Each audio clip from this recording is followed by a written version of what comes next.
Hey guys, welcome back. So we're back again with another short video tutorial, and in this video we will be learning how we can check the RAM speed of our Windows 10 and Windows 11 devices, whether it's a laptop or a PC.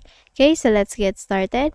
And the very first thing we need to do is to go to our command prompt window, and we can do that by making a search here in our Windows search tab, CMD.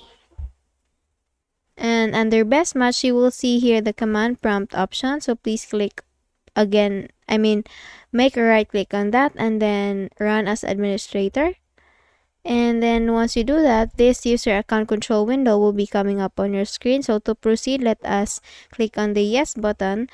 And then here you will see the black window coming up on your screen. So all we need to do is to type the command WMIC space memory chip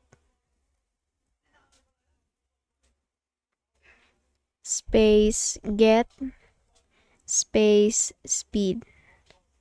So it's WMIC space memory chip space get space speed, and then once you're done typing, you can now click on enter, and you can now see here the speed of my 2 RAM. So I have here 2 RAM since I have two values here. It's both 4266.